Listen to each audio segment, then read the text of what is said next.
நிர்வாக திறனற்று ஆட்சி செய்ய தகுதியற்று நிற்கும் முதலமைச்சர் மு.க.ஸ்டாலின் பதவி விலக வேண்டும் என்று அதிமுக முன்னாள் அமைச்சர் ஜெயக்குமார் தெரிவித்துள்ளது பரபரப்பை ஏற்படுத்தியுள்ளது.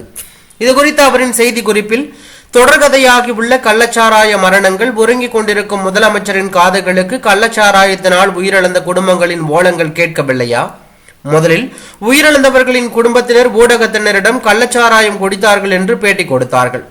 இதற்கு நேர்மாறாக கள்ளச்சாராயத்தால் உயிரிழக்கவில்லை என மாவட்ட நிர்வாகம் விளக்கம் கொடுத்து மூடி மறைக்க பார்த்தது ஏன்? யாரை காப்பாற்றுவதற்கு இந்த விளக்கத்தை மாவட்ட ஆட்சியர் கொடுத்தார்? இதில் மிகப்பெரிய அளவில் அதிகாரத்தில் உள்ளவர்கள் சம்பந்தப்பட்டிருப்பார்களோ என்ற கேள்வி மக்கள் மத்தியில் எழுந்துள்ளது. ஆங்காங்கே கள்ளச்சாராய ஊழல்கள் கண்டுபிடிக்கப்படும் போதே அதன் அபாயத்தை உணர்ந்து முன்னெச்சரிக்கையாக உள்துறையை கையில் வைத்திருக்கும் முதலமைச்சர் மு.க.ஸ்டாலின் காவல்துறையினரை அழைத்து நடவடிக்கைகளை எடுக்க ஆரம்பித்திருந்தால் இத்தனை உயிர்கள் பறிபோவதை தடுத்திருக்கலாம்.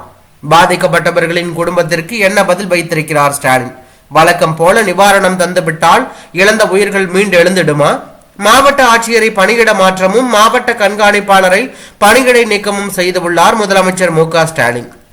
இவர்களுக்கெல்லாம் நிர்வாகத்தில் தலைமை வகிக்கும் முதலமைச்சர் மு.க.ஸ்டாலின் தான் முதலில் பதவி விலகி இருக்க வேண்டும். கடந்த வருடம் விழுப்புரம், இந்த வருடம் கள்ளக்குறிச்சி, நாளை நிர்வாக திறனற்று ஆட்சி செய்ய தகுதியற்றும் நிற்கும் முதலமைச்சர் மு.க.ஸ்டாலின் பதவி விலக வேண்டும் என்று ஜெயக்குமார் தெரிவித்துள்ளது தற்போது அரசியல் வட்டாரத்தில் பரபரப்பை ஏற்படுத்தியுள்ளது.